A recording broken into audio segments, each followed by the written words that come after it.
Hey there, I'm Allison Reeves, 25 years old, born and raised in a forgettable suburb outside of Columbus, Ohio. And I'm about to tell you how I lost $75,000, gained a backbone, and accidentally became the villain in my own family's story. But here's the thing about villains. Sometimes they're just heroes who stopped accepting other people's bullshit. When people hear what I did to my parents, they usually have one of two reactions: shocked disapproval or quiet, uncomfortable satisfaction. The kind of satisfaction no one wants to admit to feeling, because decent people aren't supposed to enjoy seeing family members face consequences, right? We're supposed to forgive, turn the other cheek, blood is thicker than water, and all that sentimental garbage. But what happens when your blood relatives see you as nothing more than an ATM with inconvenient feelings? What happens when you realize the people who were supposed to protect you have been calculating your value in dollars and cents since you were 15? Well, then you might just do what I did. And trust me, it's a better story than whatever you're imagining. Let's back up to where it all started. Not to my childhood. We don't have time to unpack that entire psychological suitcase.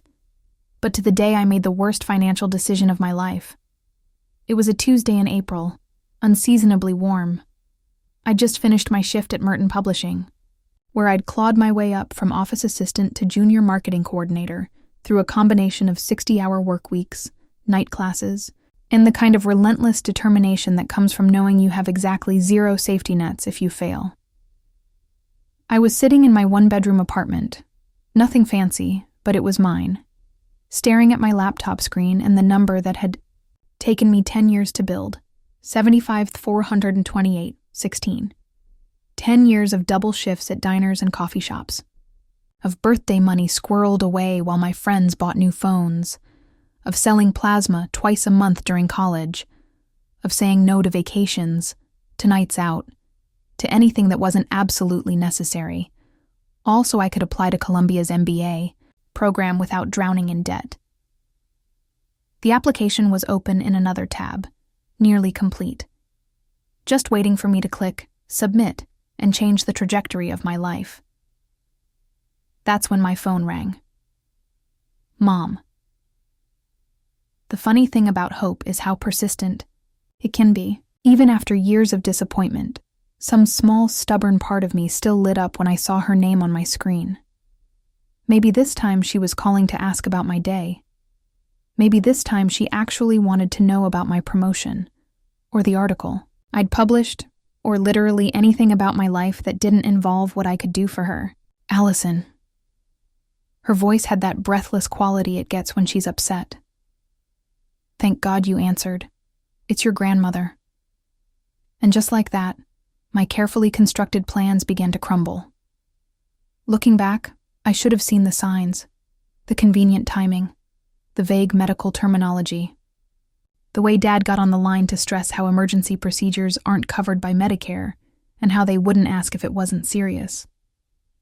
But when they told me Grandma Helen needed emergency cardiac surgery, all I could think about was the woman who'd smuggled me cookies when Mom put me on unnecessary diets, who'd taught me to read while my parents were busy fawning over my brother Tyler's Little League games. The only person in my family who'd ever made me feel like I mattered. So when they quoted a figure, $70,000 for a specialized procedure not covered by insurance, I didn't hesitate. I didn't verify. I didn't consult anyone. I simply said, I'll transfer the money tonight. Mom's relief was palpable through the phone. Oh, sweetie, I knew we could count on you. You've always been such a responsible girl. Responsible. That's what they called it when I worked instead of joining extracurriculars. When I bought my own school supplies because they'd forgotten again. When I skipped prom because no one had bothered to take me shopping for a dress. I need you to sign a loan agreement, I said, surprising myself with my business-like tone. This is my college fund. I'll need it back within 6 months. There was a pause, just a beat too long. Then Dad's voice, artificially hearty. Of course. Just a formality, though, right? We're family. Family. the word they only seemed to remember when they needed something from me. I drafted a simple agreement that night and emailed it over. They signed and returned it within the hour, which should have been another red flag. My parents, who could take weeks to reply to a simple birthday invitation, suddenly efficient when $70,000 was on the line. 2 days later, I drove out to see Grandma Helen at the hospital in Cincinnati. Except when I arrived, the reception desk had no record of her. After some confusion and a minor panic attack on my part, I discovered she had been discharged the previous day after a routine observation, following concerning symptoms that had turned out to be indigestion from her bridge club's potluck. Total bill to insurance, $1,243.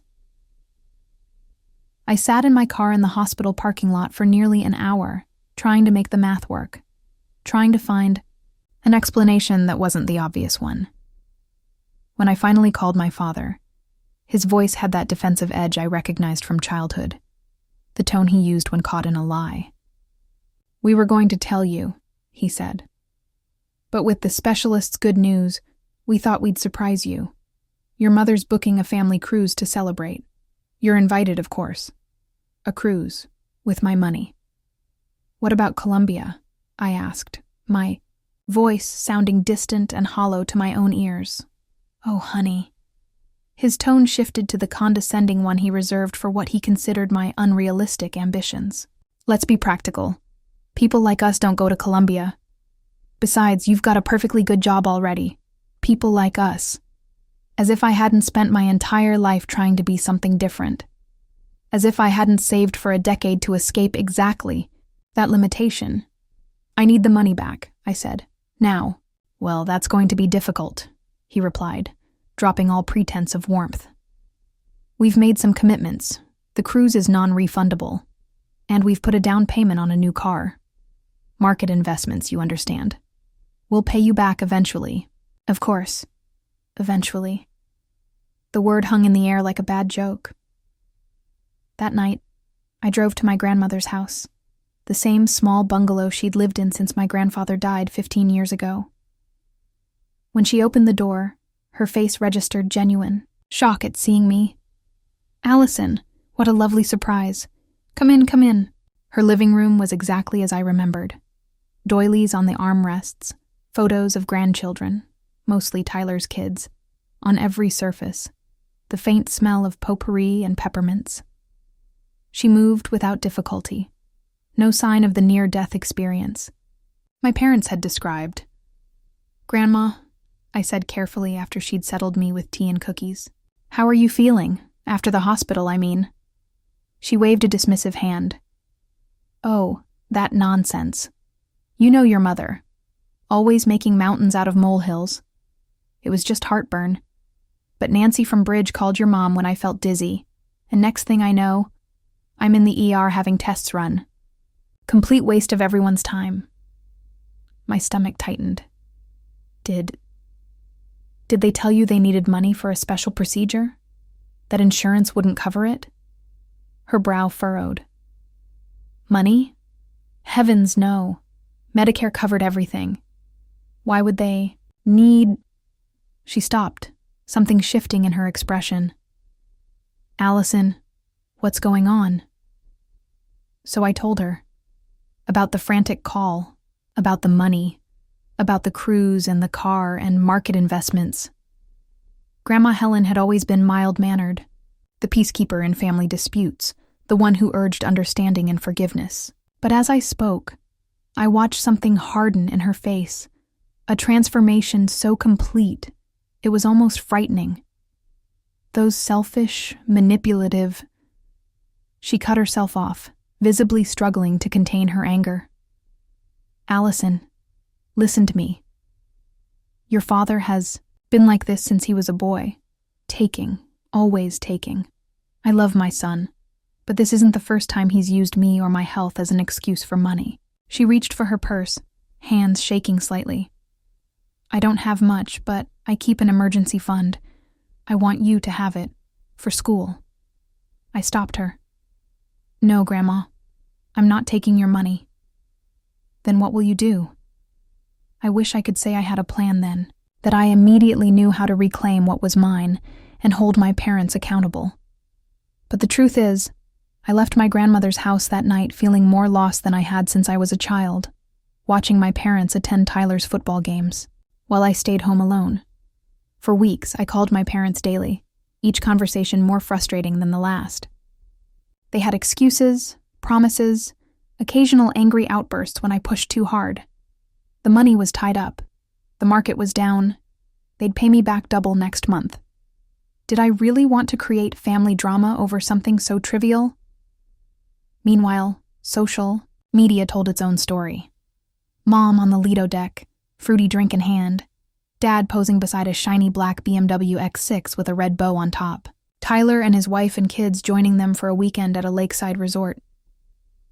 My future, my decade of sacrifice, transformed into their middle-class luxury. The breaking point came when I visited them unannounced one Sunday afternoon. I hadn't planned. I was driving back from a work event and found myself turning onto their street almost on autopilot. Their driveway was full. Mom's new Lexus SUV, Dad's BMW, Tyler's Range Rover, and 2 cars I didn't recognize. Through the front window, I could see them all in the dining room. My parents, Tyler and his family, and another couple. Everyone dressed like they were celebrating something. The table was laden with food, champagne flutes glinting in the chi. Sunlight. A banner hung on the wall, partially visible. "Congratulations on your new..." I didn't knock. Something told me I wasn't included in whatever accomplishment they were celebrating. And really, why would I be? I was only family when they needed money. That night I made 3 calls. The first was to Columbia, deferring my acceptance to the next year. Not giving up, just buying time. The second was to Rachel Chen, a lawyer I'd met through a marketing event who specialized in financial fraud. Not a friend, exactly, but someone who'd given me her card and told me to call if I ever needed legal advice. "Everyone needs a good lawyer sooner or later," she'd said with a wink. The third call was to my grandmother. "I need to know something," I said without preamble. "Did Mom and Dad ask you to lie about being sick? To pretend you needed emergency surgery?" The silence on the other end was answer enough. "They said it was for a surprise for you," she finally admitted, voice small with shame. "A graduation gift or something." "I didn't know, Allison. I swear I didn't know they were taking your money." I believed her. And more importantly, I now had confirmation of what I'd suspected. This wasn't a misunderstanding or poor financial management. This was premeditated fraud. Rachel Chen's office was in a converted warehouse downtown, all exposed brick and modern furniture, the kind of place that telegraphed both success and a certain disregard for conventional corporate aesthetics. The woman herself matched her environment. Stylish but slightly edgy, with an undercut bob and statement jewelry that somehow didn't detract from her clear professionalism. "So," she said after I'd explained my situation, "your parents defrauded you out of $70,000 by creating a fictional medical emergency, using your grandmother as an unwitting accomplice. Put so bluntly, it sounded both absurd and undeniable." "Yes." "And you have a signed loan agreement?" "Yes. But you think they'll argue it was a gift between family members, not a formal loan?" Rachel leaned forward, eyes sharp. "Have they made that argument explicitly?" "They keep saying they'll pay me back when they can, but also that I'm being unnecessarily legalistic about the whole thing." She nodded. "Classic gaslighting. Good news is, Ohio takes financial elder abuse very seriously." "Elder abuse?" "I'm 25. Rachel's smile was all teeth. "Not you, your grandmother. They used her, manipulated her, as part of their scheme. That elevates this from a civil matter to potential criminal fraud." "I don't want them to go to jail," I said quickly, though a small dark part of me wondered if that was entirely true. Most people don't end up serving time for first offenses like this, but the threat of criminal charges tends to make civil settlements happen much faster. She pulled out a legal pad. "Now, Tell me about their assets, house, cars, investments, anything you know about.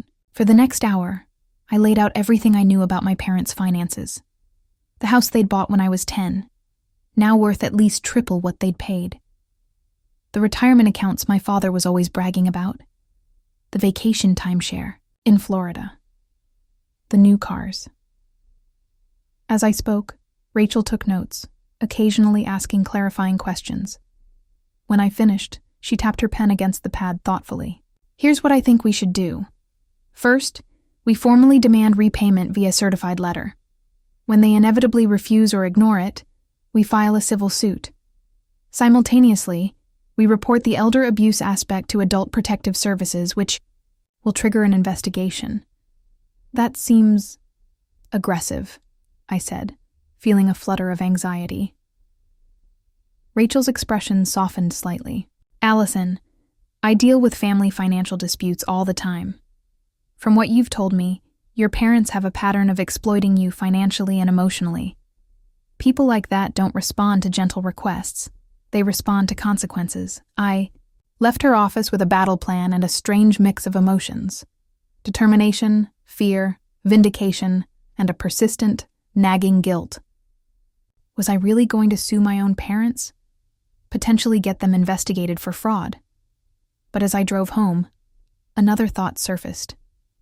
Were they really going to steal my future? Had they even hesitated before lying to me, manipulating my love for my grandmother, spending my decade of savings on luxury items while telling me my dreams were unrealistic? 2 days later, a certified letter went out demanding repayment of the loan in full within 30 days. Their response came not by mail, but by phone. A blistering, hour-long call in which my mother cried, my father threatened, and both of them invoked every family obligation and emotional lever they'd ever installed in me. I was ungrateful. After all they'd done for me, the sacrifices they'd made, how could I treat family this way? What would people think? Did I really want to drag our private business through the courts? Didn't I know how this would hurt Tyler's kids? Their innocent grandchildren?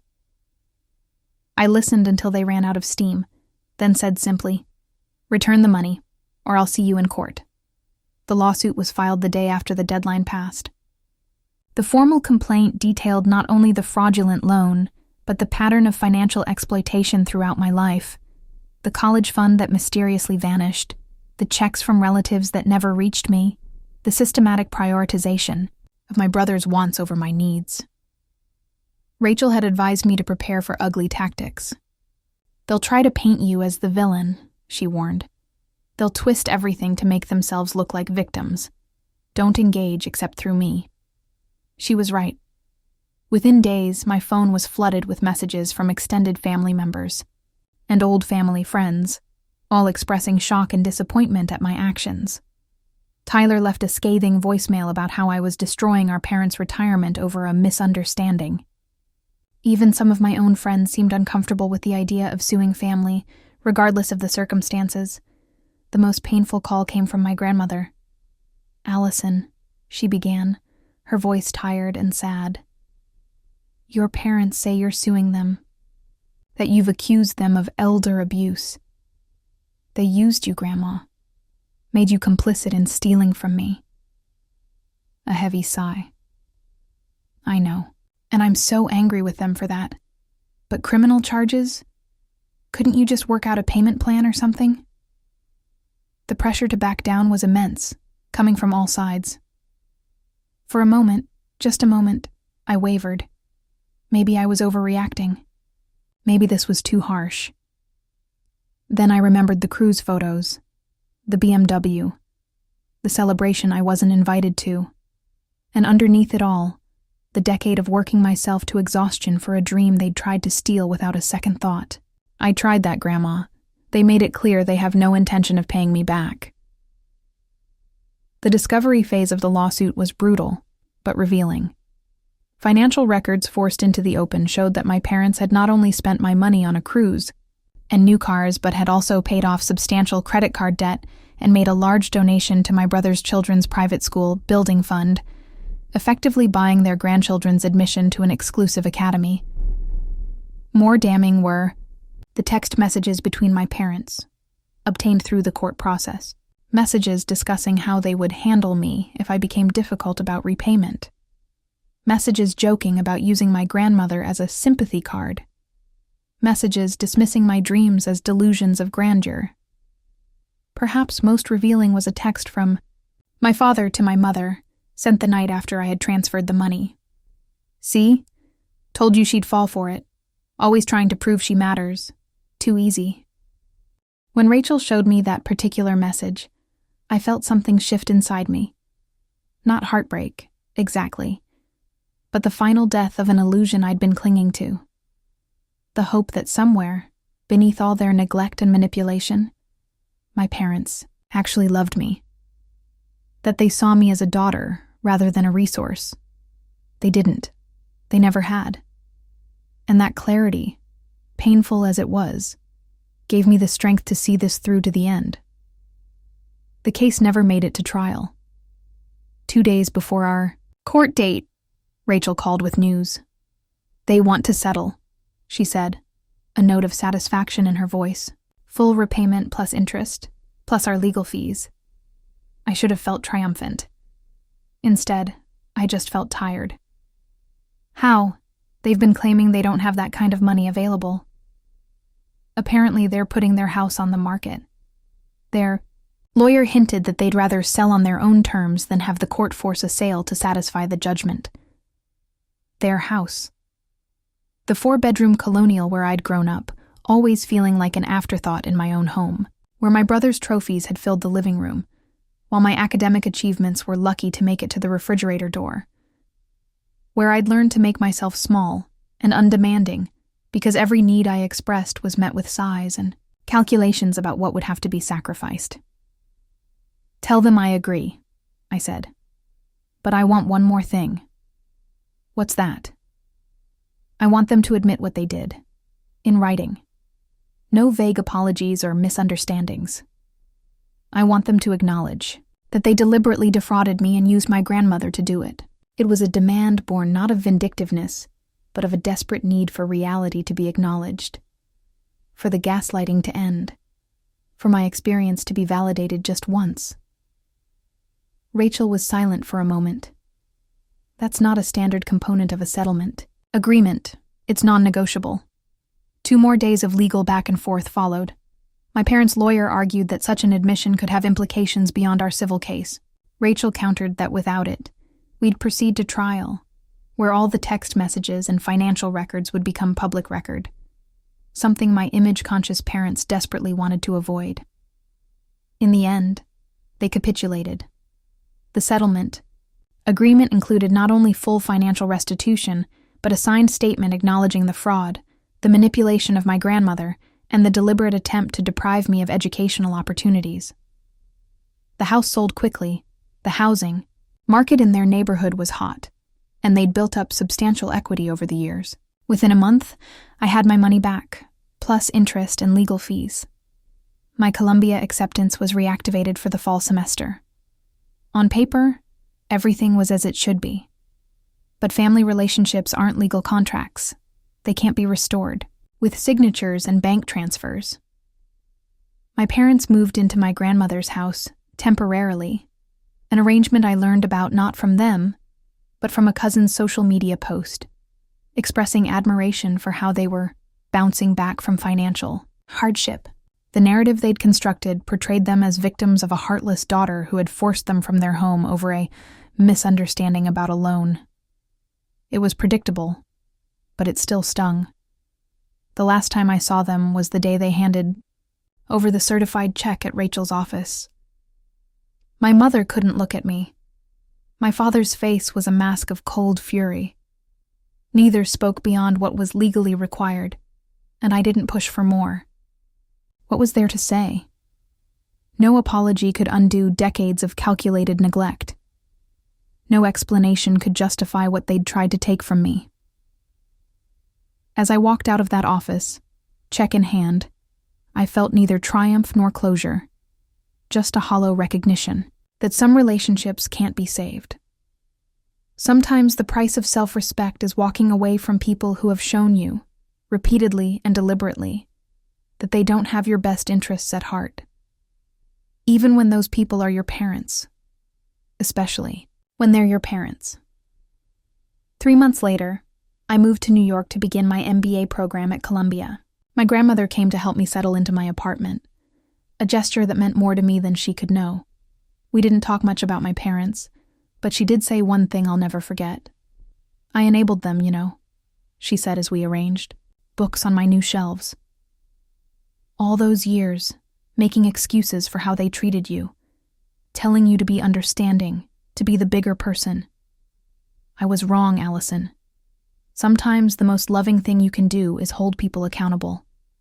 I hugged her then, this small, brave woman who had found the strength to acknowledge her own mistake and support me despite tremendous family pressure to do otherwise. That night, alone in my new apartment, I opened a bottle of wine and sat by, the window overlooking the city that had always represented my dream. Not just for the education or the career opportunities, but for the chance to define myself on my own terms. To build a life based on my own values, not the warped priorities that had shaped my childhood. My phone buzzed with a text from Tyler, the first contact from my immediate family since the settlement.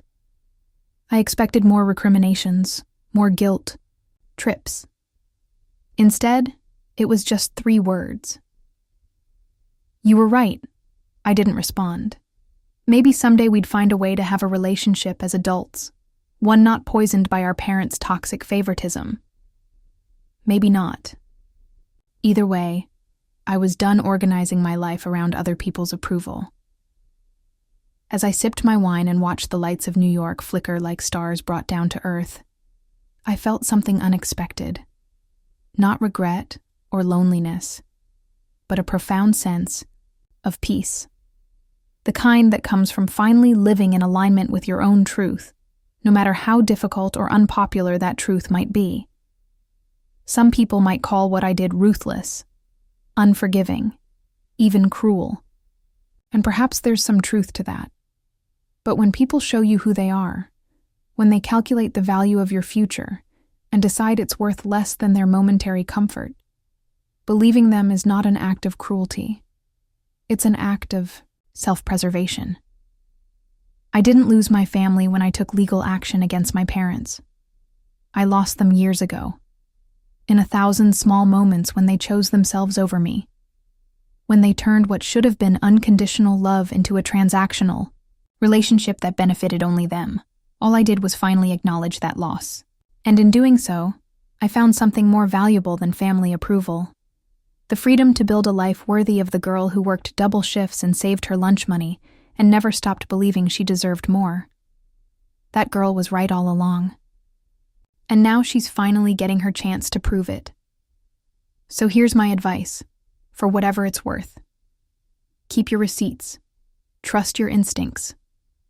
And never let anyone, not even the people who gave you life, convince you that your dreams are worth less than their comfort. Sometimes the most powerful word in any language is simply no. And sometimes, just sometimes, the villain in someone else's story turns out to be the hero of her own.